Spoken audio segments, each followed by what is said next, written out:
Welcome to Sports Extra. I'm your host, Ali Gohar. On the first half of the show, we'll focus on cricket, and the latest news is that the South Africans are coming to Pakistan. The tour has been confirmed. South Africa's tour of Pakistan. They'll be playing a test series, a two-match test series, and three T20s. The T20s will be played in Lahore, and we'll have one test match in Rawalpindi. So that's very, very good news for Pakistan. We always enjoy having South Africa coming to Pakistan. They came in 1997, and then they came in 2007 when Shoaib Malik was the captain. The tour will commence on the 26th of January, so that should be good fun. Then we've got Pakistan's upcoming tour to New Zealand. Finally, the squad, the players have been allowed to train. Misbah-ul Haq was a little bit worried about that because they weren't getting enough practice when they were in isolation naturally.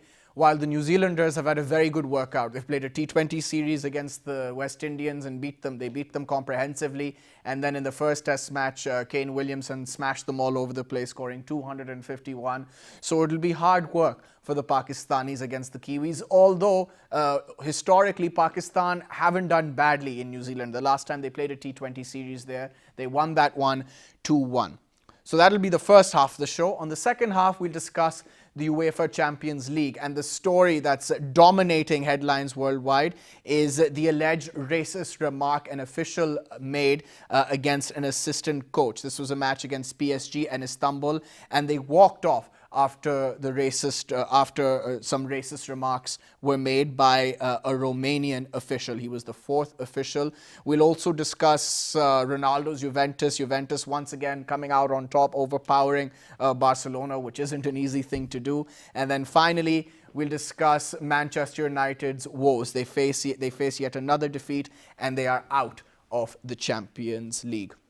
But first, we're going to get to cricket with my guests. In the studio, I've been joined by Zidane Hamid, the little professor, we call him. Zidane, assalamu alaikum.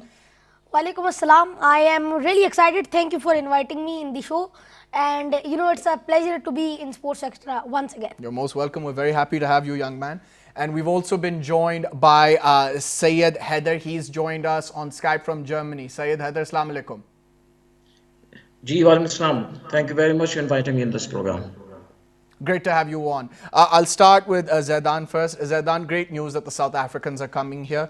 We get to play, they'll be playing 2 test matches and 3 T20s. Yet another international team is coming to Pakistan.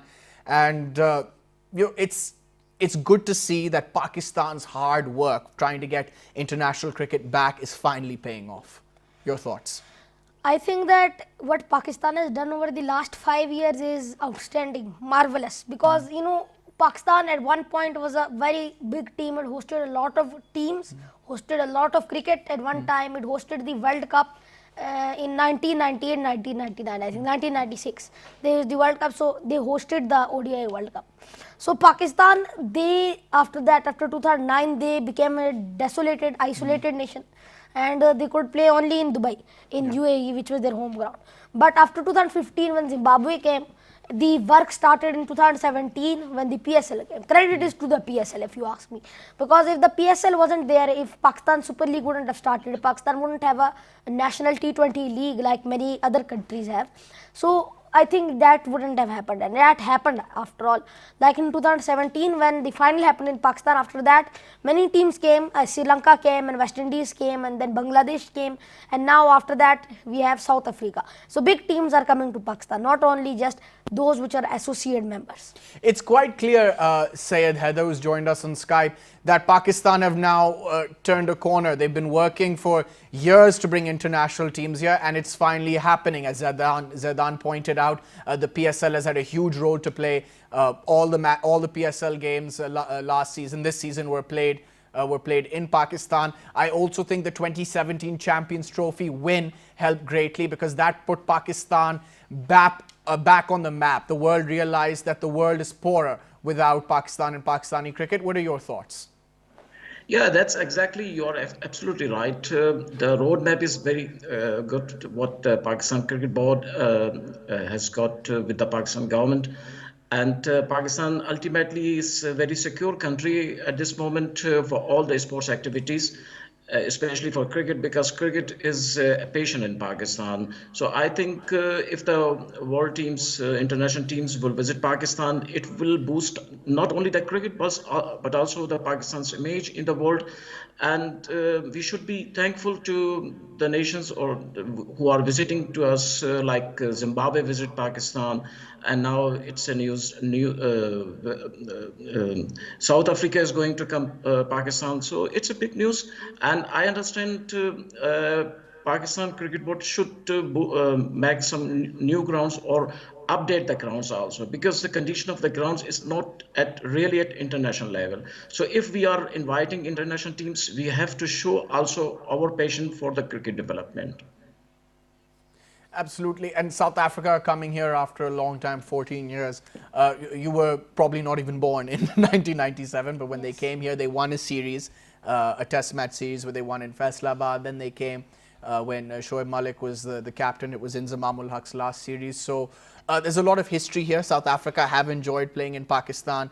This will be a weaker South African team because they're going through a lot with their cricket board, and a number of their top players have retired.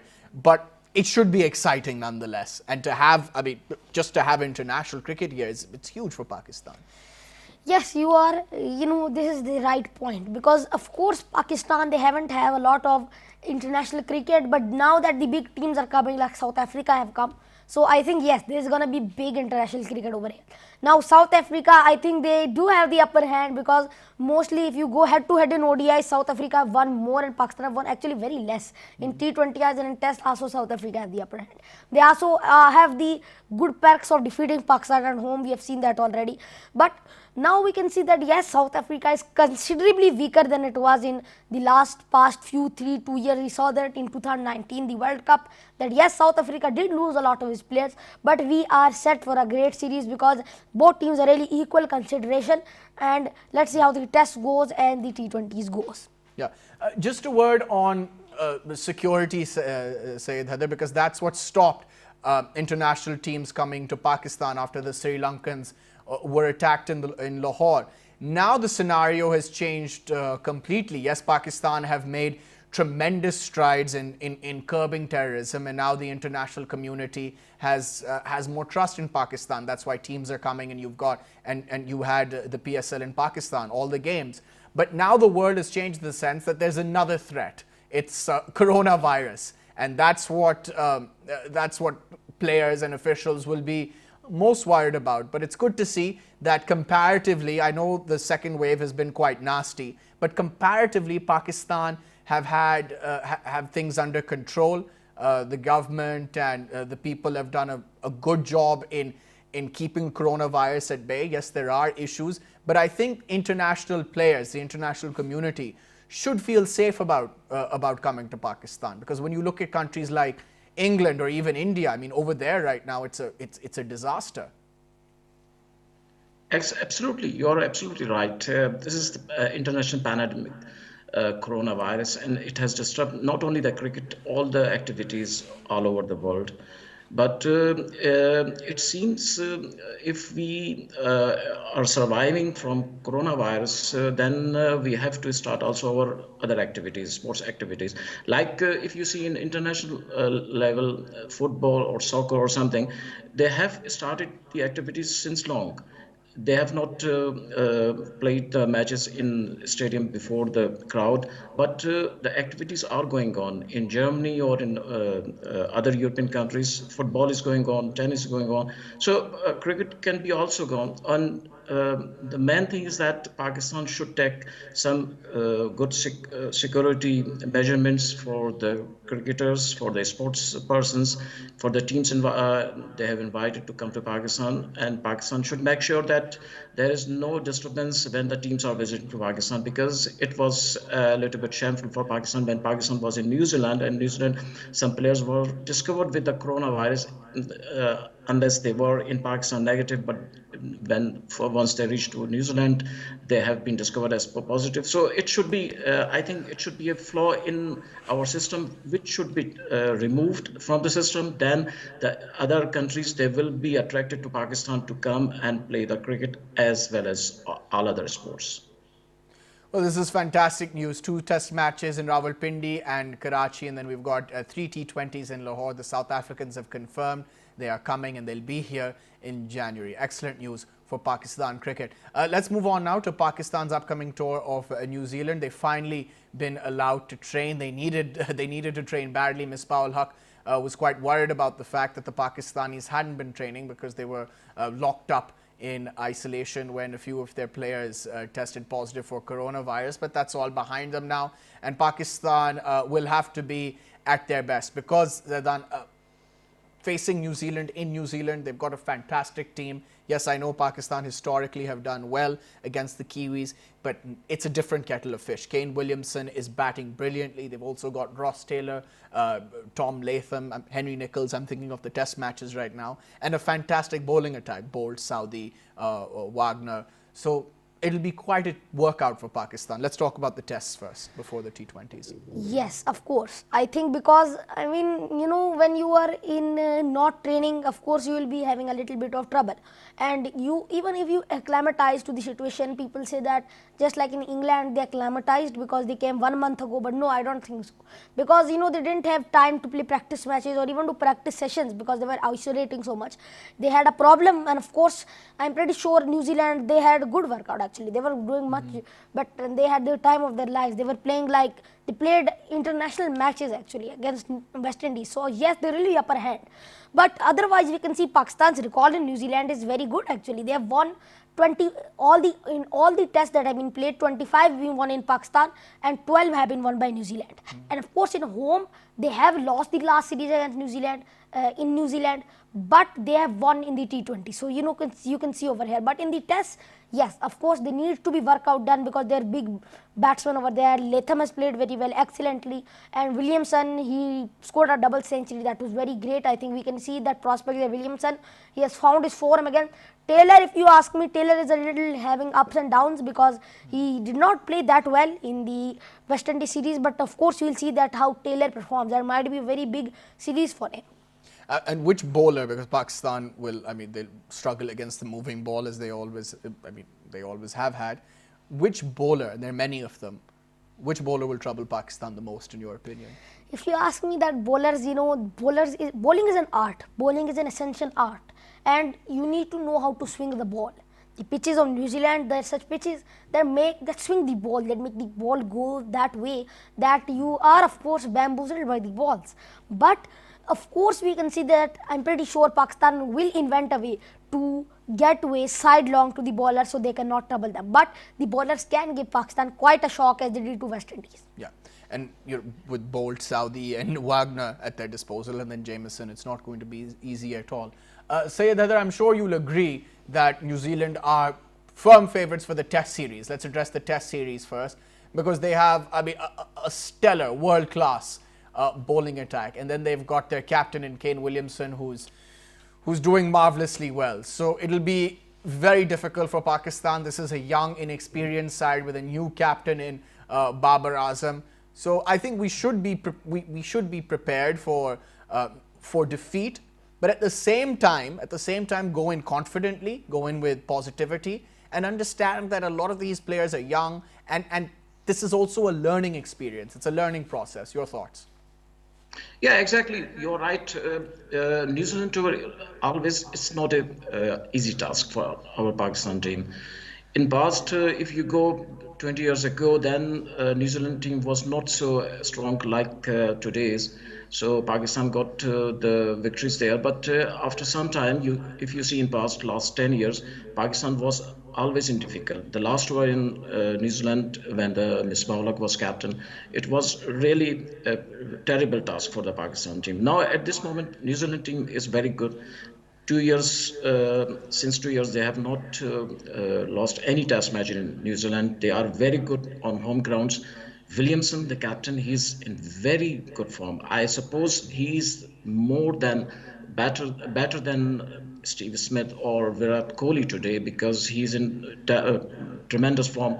The bowlers are very good. Bolt he will be the real task for the Pakistan team. And then Wagner is in good form. Saudi, he's experienced. So, in all, New Zealand, it's a very strong opponent for Pakistan. But we should not fear about the result because Pakistan team is very inexperienced. Only the Azhar Ali, if you say he's experienced batsman, but other batsmen they have no big experience. Opening pair Shan Masood and Abid Ali. Shan Masood is okay. He has played some test match, but Abid Ali is just since 1 year he's in the team. So you cannot make big hopes from the opening pair. Then in middle, Pakistan is only the batsman who can survive easily the Babar Azam because he has a good technique. So he can run, but otherwise other batsmen like Haris Sohail or Fawad Alam, you cannot make big hopes. But you should go with the hopes for the future because the Pakistan team will get good experience there, Pakistani batsmen, Pakistani bowlers. And I understand that the bowling of Pakistan today is very weak than the past because in the past, always the bowling of the Pakistan was a strong point for the Pakistan. But if you see the England tour, the batting was not failed, but actually the bowling was failed because the batting was normal. The Pakistan batsmen they have not scored too much outside the Pakistan, but the bowling was always strong. Wasim Akram and Waqar Yunus time Pakistan very strong, and after then Mohammad Amir and other bowlers they were strong. But now today Shaheen Shah Afridi is junior, and with him Mohammad Abbas is not in touch. So it will be a big competition for Pakistan, and Pakistan should come forward with positive thinkings. Only the positive. They should positive. No matter they Right. Well, lose the I think match or they. Pakistan's strength at this point, I mean, I'm just going by the tour of England. It was Shaheen and Abbas with the new ball who made an impact when the ball was moving around. It was Abbas and Shaheen coming back for their second and third spells, especially Afridi. He wasn't as dangerous as he was with the new ball because he's still young at this level, but arguably the most talented bowler in world Yeah, cricket. right. So Pakistan, Zidane will have to capitalize on the new ball every chance they get because that's their strength. Yes, I can say because Pakistan's batting, we saw that they have potential. Pakistan's order, they had a lot of potential in the England series, and their bowlers they have even more potential. The bowlers they are really capitalizing on this, but the New Zealand pitches are different than England. You can see that New Zealand pitches are more bouncy, they are more those pitches that support the fast bowlers, but of course we might see that they have to take wickets as early as possible with the new ball. New Zealand pitches are like that you have to take wickets as possible as quickly as possible, and then after they get the wickets quickly, then the batsmen have to see off the new ball, and then after that they have to play not so fast, not to finish it in 1 over. Learn from West Indies. West Indies they try to finish it in 1 over, and that's why they lost their batting order. They have to play very carefully and calculated in a very calculated way on these pitches. Abbas will have a crucial role to play. We saw he bowled beautifully against England, particularly with the new cherry, and he'll have a similar role here again. I mean, we saw in the first Test match the wicket. I mean, I couldn't tell the difference between the pitch and the outfield. It was so green. Williamson still managed to make 250, and then when the New Zealanders had got the ball, they were swinging it all over the place. So Pakistan will be expecting the same from Abbas and Shaheen. I wonder who their third seamer is going to be. And then if they take the game deep, then the leg spinner Yasir will come into play. Yes, but of course we need to see over here that yes, these pitches will be also very different. I mean, a very unusual pitch in West Indies series. I mean, we can see that it was so very green, much greener than expected, green as the outfield. So the outfield was so green and the pitch was so green, that's going to be problem for the batsman. It's going to be really good for the bowlers, a lot of swing, a lot of seam. So the bowlers need to capitalize. But still the New Zealand batsman, I was thinking that what an outstanding play by the New Zealand batsmen. How they played and how they capitalized on this pitch, how they coped with the spin and seam. And that's why I think that Pakistan bowlers will have a challenge. Let's talk about the T20 series now, where Pakistan do have a slightly better chance. Last time they were there, they managed to beat the Kiwis 2-1. But they're probably the Pakistanis right now being stuck in isolation are a little bit rusty. The New Zealanders played a series against the West Indies. I think the final one might have been washed out. It's a powerful Kiwi unit, but the Pakistanis also have some fine T20 players who are raring to go. Syed, Haider? Yes, of course. Pakistan in T20 always very strong, and I suppose, or I can hope that Pakistan will perform well in T20 because Pakistan have some very good specialist T20 players, batsmen and bowlers. In top order, Babar Azam, he's very good. At the moment, he is the number 2 in T20 ranking. So, and the bowling, Pakistan has good Shaheen Shah Afridi and Fahim Ashraf and other bowlers. So, Pakistan has a good chance in T20, and I hope they will. Um, at least they will not, if they will not win the series, they can equalize the series. And Pakistan's major impact on T20 is that Pakistan have good result against New Zealand in past. So it will make a silent feature in this T20 series. We're going to leave it at that. Syed, Haider, thank you very much for joining us on Skype all the way from Germany. Thank you for being here. Zidane, Hamid, thank you very much for being here. It was a pleasure having you on. Thank you very much. It was a pleasure. Really, it was a pleasure being in Sports Extra another time. Hope I come over here again. Keep coming. It's a pleasure talking to you. You know your stuff. Thank you very much. We'll be back after a short break. When we come back, we'll discuss the UEFA Champions League. Stay tuned.